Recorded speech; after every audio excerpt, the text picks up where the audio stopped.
Sanders says rallies are meant to empower voters to not sit idly by. I want you to look at every level of office around you and support Democrats who actually fight, because those are the ones that can win against Republicans. Right now. I would not be telling you the truth if I didn't tell you that within the Democratic Party, there are billionaires who have undue influence. Democrats have turned their backs on the working class of this country. That was Senator Bernie Sanders and Congresswoman Alexandria Ocasio-Cortez drawing more than 30,000 supporters in Denver on Friday. I was there and spoke with Senator Sanders after the rally about whether the Democratic Party can do anything to slow President Trump's agenda. Bernie is back. Hey, Mr. Trump, people fought and died to create a democratic society. You're not going to take it away from us. I mean, he is. 83-year-old independent Senator Bernie Sanders is though. drawing crowds Like, even bigger he than he is. did as a presidential candidate. Feeling the burn? Yeah. For the past month, Sanders has taken his fight against President Donald Trump on the road. He's billing it the Fighting Oligarchy Tour. We will not allow America to become an oligarchy. In Denver, the anti-Trump sentiment was strong. Oh, I think it's a disaster. And he talks about he has a mandate. He never had a mandate. But so was the frustration with Democrats. How's the Democratic Party doing challenging this? They got to be a little tougher. Quit being a bunch of doormats. It feels like we're left stranded when everything feels like it's crumbling. Tour's Western swing, Sanders was joined by New York Congresswoman Alexandria Ocasio-Cortez. He has handed the keys of the federal government to Elon Musk and is selling off our country for parts to the richest people on the planet. More than 30,000 people showed up for their joint appearance in Denver. Look, as you know, when you run for president, you do a lot of rallies, and we've done a lot of big rallies. 32,000 people here is by far the largest rally I have ever done, and nobody's running for office. That tells you something. So what are you trying to accomplish with this tour? I'm trying to make it clear to the people throughout the world and throughout our own country that the American people are not going to sit idly by and allow Trump establish an oligarchic form of government where Musk and other billionaires are running our government. And we're not going to sit back and allow him to form an authoritarian form of society undermining the Constitution, freedom of speech, freedom of assembly, and undoing what the founding fathers of this country did in the 1790s, separation of powers, making sure that no one person had an extraordinary amount of power. And that is precisely what Trump is trying to do. He wants it all. He doesn't want Congress. He doesn't want the media. He doesn't want the judiciary. He wants all of the power. We cannot allow him to have that. Well, I hear you telling people out there, fight back. What do you mean, though? How do they fight back? Well, it's the question. We're working on it right now. But I think, first of all, coming here and showing the world that... I think Bernie Sanders especially, I wouldn't even say this about AOC, but Bernie Sanders especially should be bolder and more courageous and not shy away from, saying the S word a little bit. I like this is common sense, this is common sense rhetoric. But like the stuff that like AOC's team is writing for her in terms of my opinions are not ones that are extreme or radical. It's not in the Communist Manifesto. I have these opinions because I care about like workers or whatever. Like you don't have to you don't have to run around and be like, I'm a card carrying communist, I'm a Maoist third worldist or whatever. That's not the expectation, right? But there's no reason to present yourself as like anti-communist, because it falls back into the same framework. I say this about Democrats across the board, for the record, not just AOC, even though it's worse when it's someone like AOC who's supposed to be like a person who ran on the Democratic Socialist ticket, right? DSA.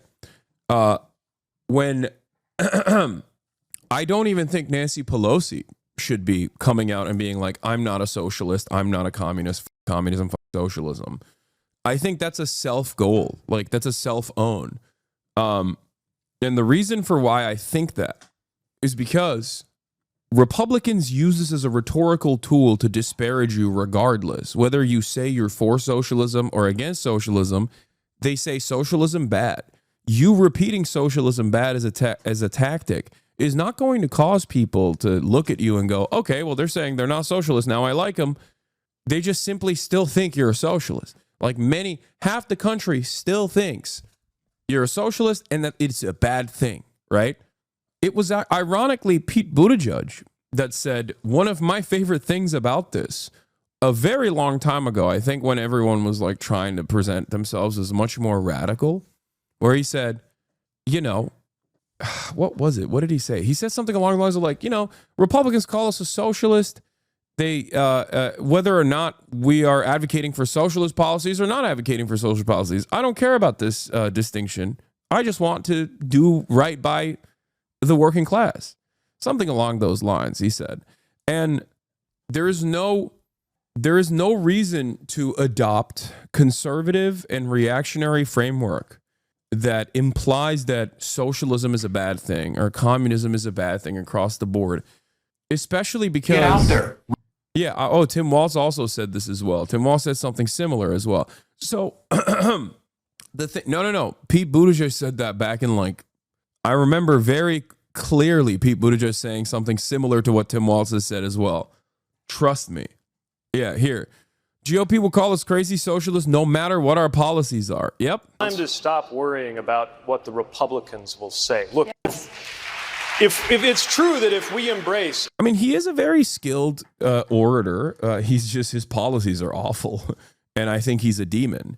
I think he's a neoliberal demon in general. But as a skilled orator whose father is the formative guy who translated all of Gramsci's works as a Marxist, I guess he accidentally figured a couple things out. But a far left agenda, they're going to say we're a bunch of crazy socialists. If we embrace a conservative agenda, you know what they're going to do?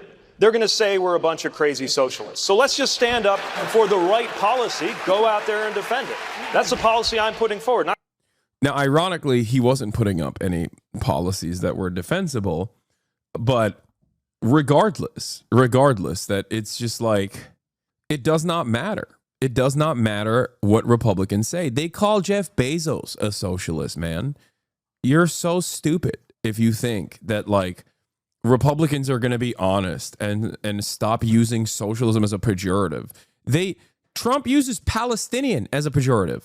Get out there, reach out, make the case. And for one thing, don't ever shy away from our progressive values. One person's socialism is another person's neighborliness. Yep. Great way to frame it. Great way to frame it. Tim Walz, my goat. So I think it's a mistake. My expectation is not for AOC to run around with the little red book attached at the hip, right? That's not my expectation at all. However, my expectation absolutely is that you don't adopt the framework of the right. Never adopt the framework of the right. Never adopt your enemy's frame of reference. No. They do not live in this plane of existence. They do not live on the same planet as us. They have created their own version of events for virtually everything.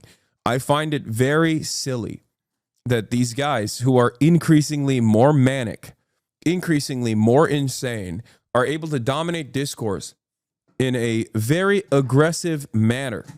Yeah, Summer Lee said that, and AOC agreed with Summer Lee back then, you know? They're going to call you socialist anyway. There's no reason. There's no reason to reject socialism. It's just so stupid. It's so dumb. It's so silly. Don't do it. I don't think you should ever do it. You should never concede on your opposition's framework, especially when your opposition is the Republican Party, especially when your opposition is the modern Republican Party that basically makes everything up. Okay? They make everything up anyway. There is no reason to go, hey, gotta hand it to those guys. They made this shit up so good that a lot of people believe it now. You know?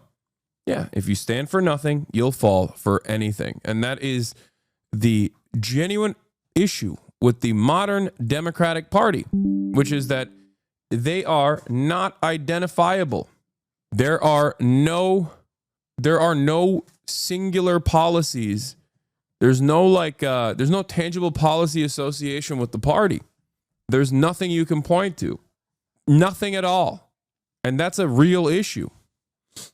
And that actually presents a unique weakness that the Republicans exploit all the time. That's why they can just be like, these guys, they only care about giving Guatemalan migrants bottom surgery in prisons or whatever, right? It's like shit that the Trump administration also did. Like, who cares? It's not like a big part of it's not really breaking the bank, right?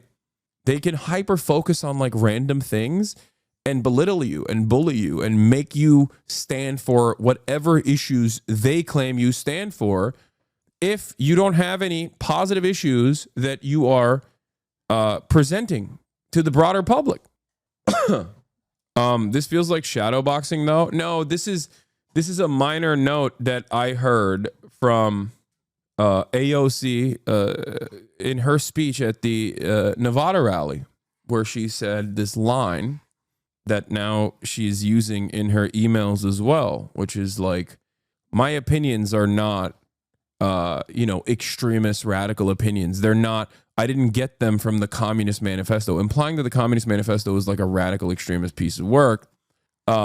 It's actually because I care about labor. And I get what she's trying to do there, right? Like, I understand what she's trying to do. She's trying to say, like, these are common sense opinions. But the best way to do that is not by disparaging like the Communist Manifesto or socialism in general, right? Like, disappointed to learn today AOC's email list that reading the Communist Manifesto makes me extremist. Fox News and the right wing would have you believe that my American values are something out of the Communist Manifesto, but I don't believe in healthcare, labor, and human dignity because I'm an extremist. I believe these things because I was a waitress, which is like, I think that line without the Communist Manifesto is fantastic. I don't believe in healthcare, labor. Like, right wingers would have you believe that caring about healthcare, labor, and human dignity is an extremist value. But I don't believe in those things because I'm an extremist. I think they're the extremists. I believe those things because I was working class is like totally a solid way to reframe the conversation. You don't have to like associate Marxism and socialism with extremist values, especially because they will consistently keep using that as a weapon against definitely AOC and everybody else. They use it against Nancy Pelosi. They even use it against the likes of Jeff Bezos. So there is no reason to ever adopt that framework. I said this during the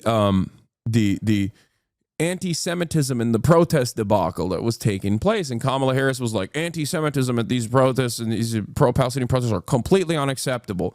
You cannot burn an American flag. It's like, why are you taking ownership over that? Republicans never take ownership over actual radical issues, right? Like actual insane shit that their base of support is actively on board with. They provide cover for actual Nazis. There is no moral equivalence between socialists and Nazis, okay? I'm not saying that. But if there's like supposedly this golden mean, this center of American politics, and you have Nazis on the one side and you have socialists on the other, which again, not a real moral equivalence here. There's no moral equivocation between, neo-Nazi sentiment and socialist sentiment. Obviously, that's why I can openly say that I am a socialist, whereas Nazis can't really openly say that they're Nazis unless they're now on Twitter, and now they do say that they're Nazis, but even then they try to hide it sometimes. Basically, my point is there's never a reason to own what the right is claiming is what your fans are doing. There's no reason to do that if you are reaching a broader audience. There's no reason to take ownership over it and defend it even. Just don't even talk about it. Who cares? Deflect. You're a politician. You do it all the time. Politicians deflect expertly all the time when it comes to issues that will tangibly materially improve the working class. They're so good at deflecting away from, hey, when are we going to get health care? Why can't you deflect away from this? Perhaps the reason why, and this is not for AOC, this is not my criticism for AOC at all, but the reason why someone like Kamala Harris or many others don't actually deflect away from that is because they agree. They don't with socialism, and they also think that they should be the controlled opposition that stops any sort of more left populist movements from developing in this country. But if you are Bernie Sanders, or if you're AOC, if you're Summer Lee, if you are a member of the squad, you should never, ever in a million years stand in opposition to more radical elements within your base of support. That's part of the reason why I also stray away from routinely criticizing people to the left of me, right? Unless there's someone that is engaging in reactionary thought, like the MAGA communists or whatever, and even then I rarely talk about them. Despite the fact that they're up my asshole on a regular basis.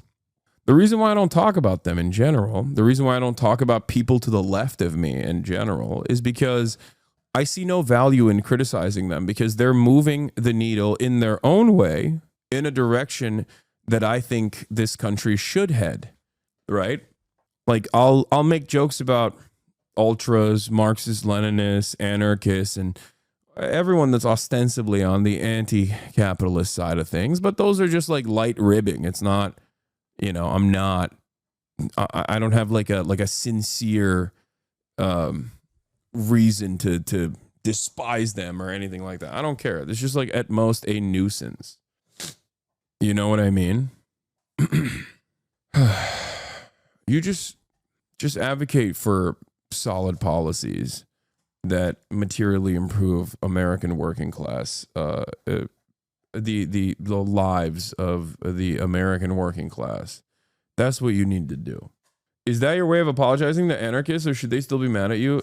Oh, shut up. I don't care about anarchists getting mad at me. There's plenty of you in here right now, and you keep coming back because I keep spitting that hot garbage you like, okay? Give me a goddamn break. It would be so simple to just reframe their argument as if being pro-labor is a Marxist position, then every service worker, electrician, factory worker, and nurse is a Marxist. People calling this a Marxist policy is trying to scare you, trying to hurt you. Yeah. One must ask the question why this is so scary.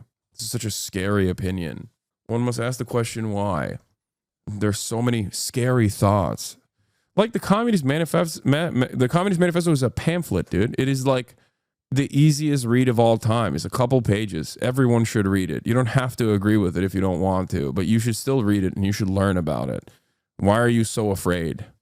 Like what? Ooh, scary. You're going to agree with it? Oh no. And Americans are not going to sit back and take what Trump is doing is a good step forward. But obviously what we need to do is what neither political party is capable of doing right now. And that is develop a strong grassroots movement prepared to run candidates, prepared to stand up and question candidates, demand responsibility from their elected officials to stand with working families and not just the 1%.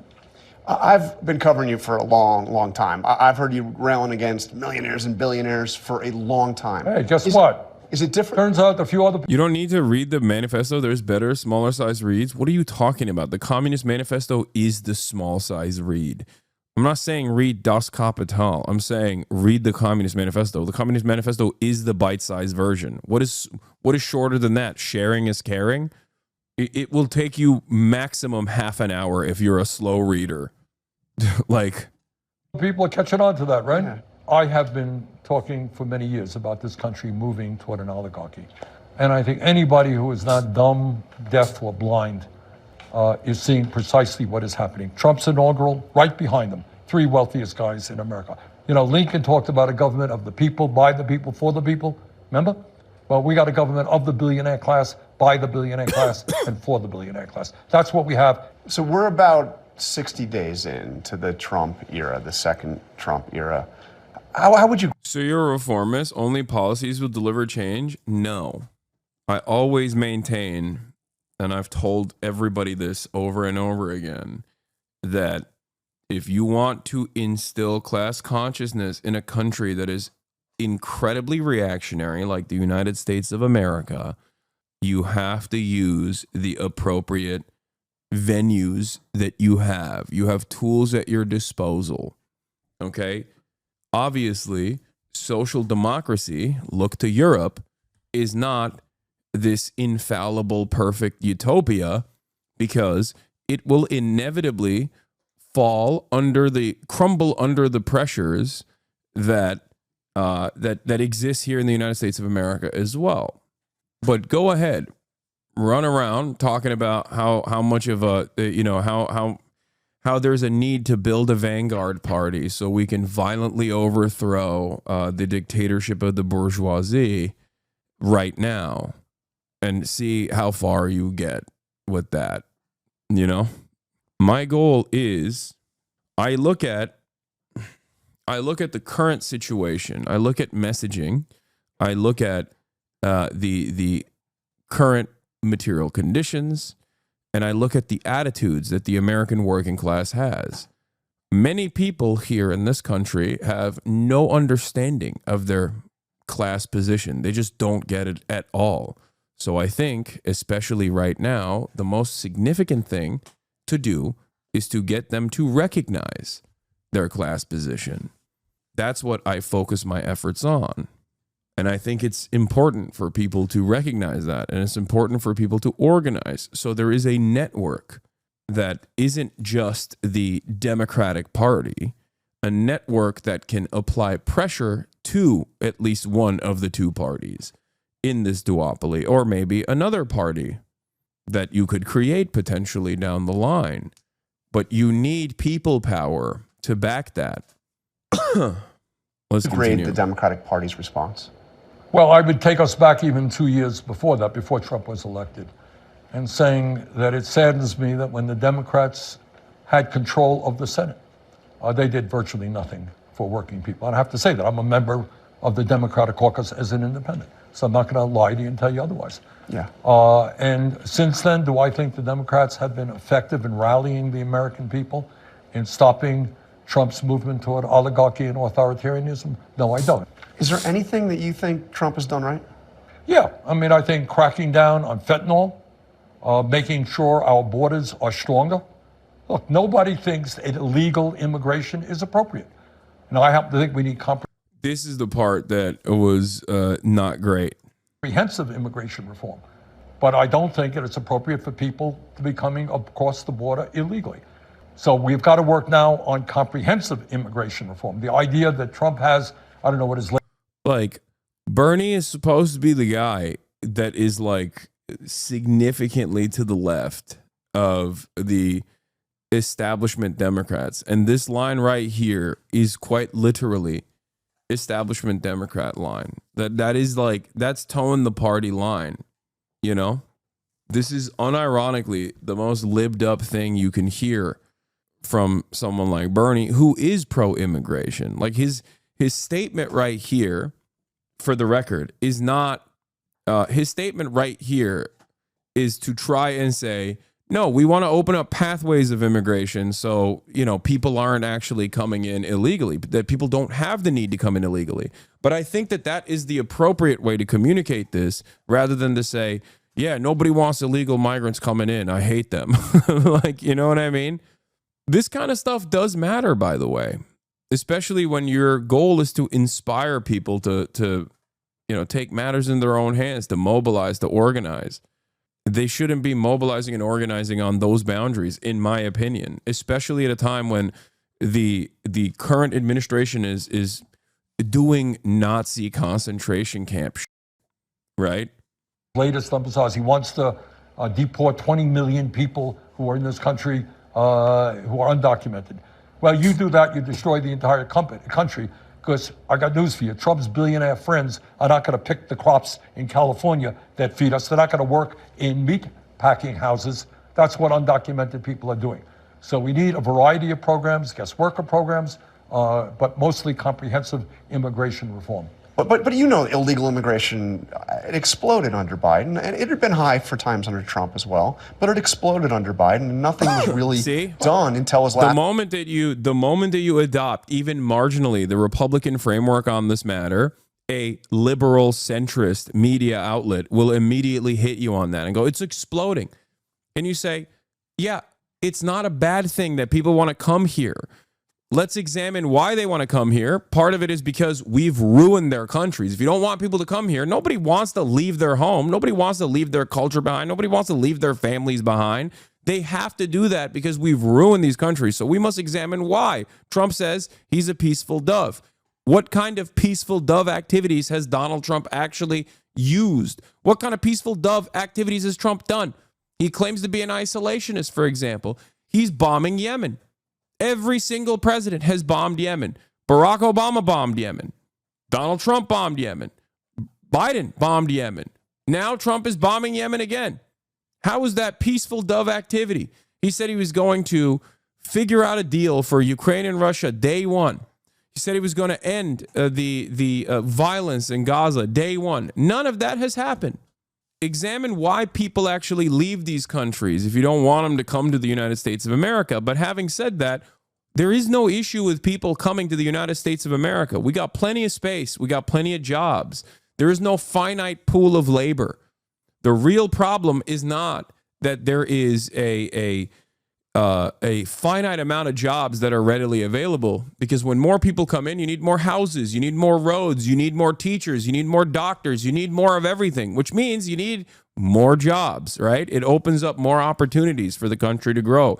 As a matter of fact, that is how America has been such a dominant force on this planet and not run into the same issues that other countries have run into in terms of their birth rates, right? Here's the problem. The real issue is not that people are coming into this country and taking our jobs. The real issue is that people are coming into this country and not getting the proper documentation because they're desperate, and they're being exploited. And that is depressing wages for the US-born working class individuals. But the billionaire class loves that. And they know that the more they ham up the anti-immigration sentiment, hold on. Doors open. The more that they say immigrants are stealing your jobs, the more likely it is that you never actually document them, because they don't want you. They don't want those immigrants to get the documentation, because if they don't have that documentation, they can keep making them work for pennies on the dollar. That's it. That's it. That's the real issue. These are not bad people. These are not villains. These are not violent criminals. These are everyday people just like you and me. Last year in office when he was... Yeah, should have done much better, no argument. So realistically, Republicans control the House, they've controlled the White House, they control the Senate. So what realistically can be done? Well, for major pieces of legislation, you still need 60 votes in the Senate. And let's be clear. I mean, we have picked many of the spots that I've gone to in Wisconsin, in Iowa, in Michigan. What do you expect from a country founded on slavery and genocide? Chatter, that's defeatist. I recognize that as well. But that's a defeatist attitude to have. It's not a productive one to have, right? When you're like, oh, America's just racist. It's like unfixable, unsolvable. Okay, so what do? Nothing? We just step aside? There's no reason to have that conversation other than to say, I told you so, I guess. It might feel good to be like, I was right, and I told you so, and I knew that this was the case. Okay, you know? But that's defeatist. You have to... Like, America is an incredibly reactionary country. America is an incredibly violently anti-communist, anti-socialist country, right? And yet I still try to explain these positions through common sense and try to get people on board with a different way of seeing the world, regardless of the antagonism that people feel due to social conditioning. If I were to have your attitude and say, what are you going to do? People are never going to shake away their white supremacist attitudes. They're never going to shake away their reactionary, counter-revolutionary, anti-communist, anti-socialist, anti-Marxist opinions. Then I would not have been able to grow a community such as this one that is comprised almost entirely of individuals that for one reason or another actually had their minds changed. You just can't stop advocating for what you know is the truth. we chose them carefully. Yeah. And those are because they have Republican congressmen who won by small margins. Right now, I don't know what the number is. I think if 2 or 3 Republicans out of 200 and whatever it is, 18 or whatever they got, choose not to support giving tax breaks to billionaires and cutting Medicaid and education, we can defeat this big supplemental bill, the beautiful bill that Trump wants to see passed. So right now, what we're trying to do is put pressure on those congressional districts, demand that Republican Congress people sit down and talk to their constituents and explain why they think it's a good idea to give $1 trillion in tax breaks to the 1% and cut veterans programs, cut Medicaid, cut Social Security, cut education. You said that the passage of this bill, the continuing resolution, was a absolute failure of Democratic leadership. Who are you talking about? Well, Schumer is the leader of the party, and it should not have happened, period. No question about it. But, you know, when we talk about Democratic leadership, we're talking about the Democratic Party in general. You know, so look, there's been nobody more critical of Chuck Schumer than I have been. And not just on this thing. But the bottom line is not just Chuck Schumer. It's not just Chuck Schumer. It is you got a Democratic Party in general that is dominated by billionaires, just as the Republican Party is, that is operates under the leadership of a bunch of inside the Beltway consultants, very well paid, who are way out of touch with the 32,000 people who are here today.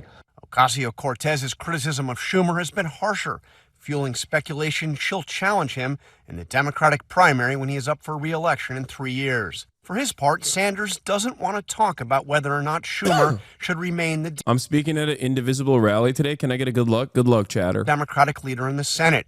And he got irritated when I asked him about the possibility of AOC running, abruptly getting up to end the interview. Okay, you're out there with AOC today. Do you see her as a... Before you, I had the idea that many other Maghrebis have about Palestinians, as we tend to victim blame and say it is their fault. They should not have sold their land. But thanks to you, I know that even if they did sell the land, this does not give the right to Israel to bomb them. Also, they didn't. The amount of land, first of all, landlords own the land. Palestinians don't. And even if it's a Palestinian landlord that owned the land under the Ottoman rulership, the land that the early Zionists were able to purchase was 6% of the land. 6%. And it wasn't even like good land either. So the idea that like Israel actually by the books legally created its country is a lie.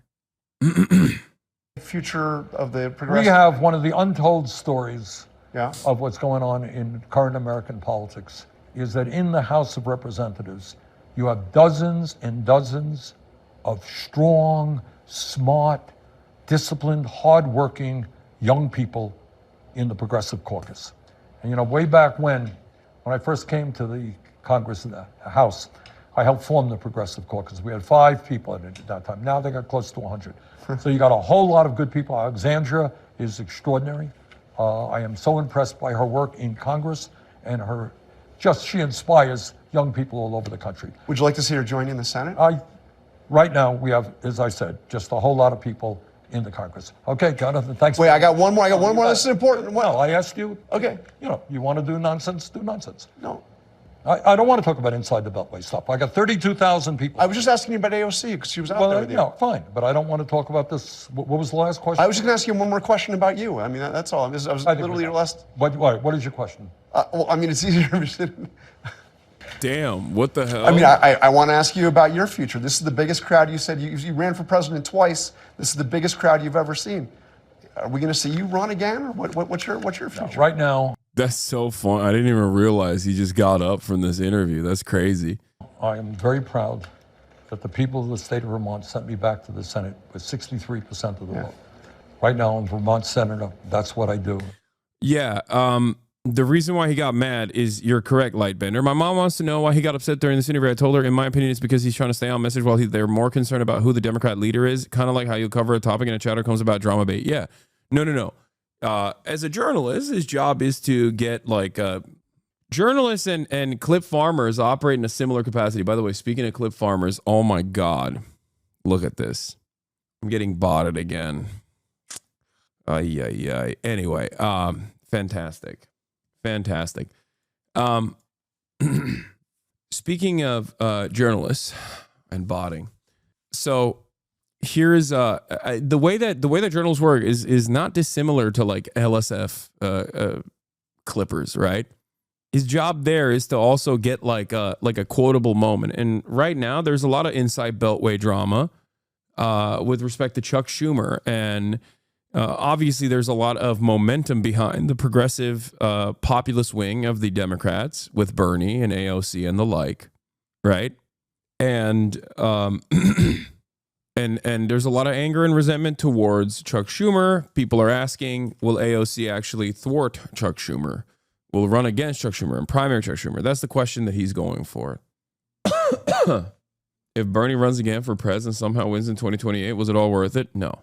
And I'm very happy. Bernie should have had 2 terms by now. America would be in a radically different trajectory, but I also would be actively fighting against the Bernie administration as well, most likely, because he would probably do a lot of the same, not to the same degree, but like he probably would be doing a lot of aggro foreign policy as well. You should. Here's Greg Kazar. Kazar pushes back against a Fox News host who claims that Republicans don't actually want to cut Social Security. There has been a little bit of disappointment from Kazar, I'll admit, because I really like him. I really like him a lot, and I was a little upset that he did not endorse Zoran, but you know, we'll see. And I do think that like. Dude, with the Palestine stuff, it's just like it is. He didn't endorse Zoran. He endorsed the other.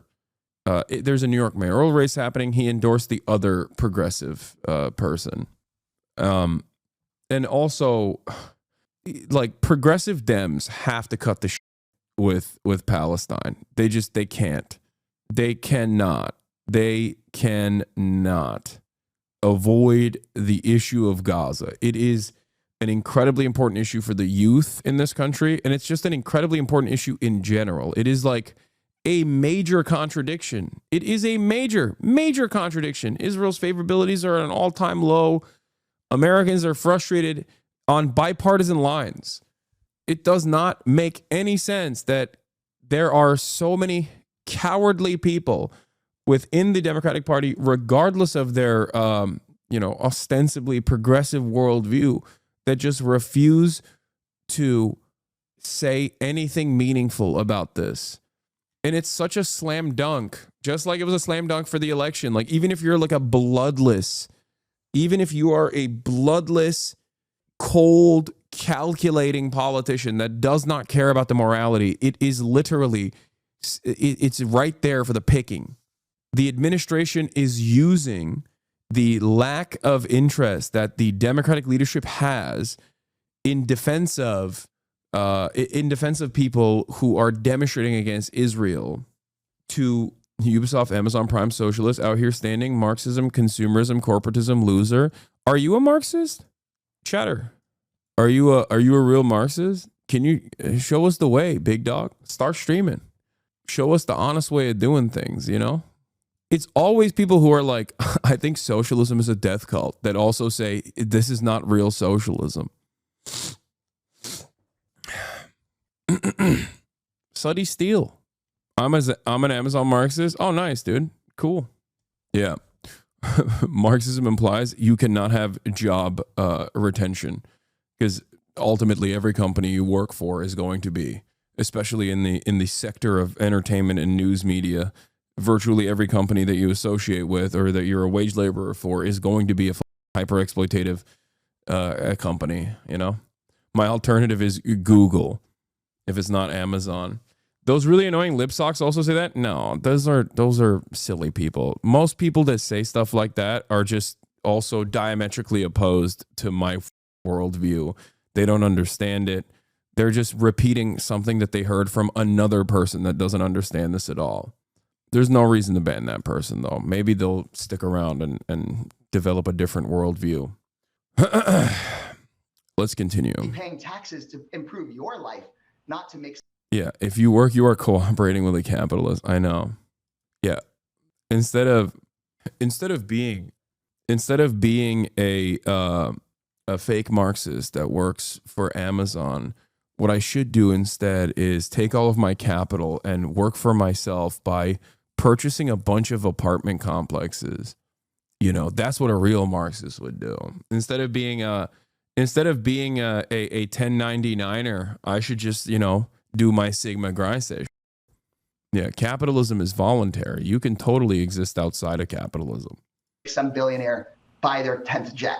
To be fair, I don't think many of your Republican colleagues have any interest in touching Social Security, but I want to keep moving on here. Your colleague Ro Khanna. But to be fair, President Trump and Elon Musk just announced that they are closing Social Security offices and going to ask seniors and people with disabilities to go check in person at Social Security offices that they've closed. And in rural areas or really suburban areas, that may be really hard to do. And then they'll call those Social Security recipients, quote, fraudsters, and cut off their benefits. That's what they've announced. And Commerce Secretary, who's a billionaire himself, just said on television, oh, if my grandma misses a Social Security check, I think he said my mother-in-law misses a Social Security check, she won't complain. Well, but you're on the DOJ subcommittee, though, right? So you should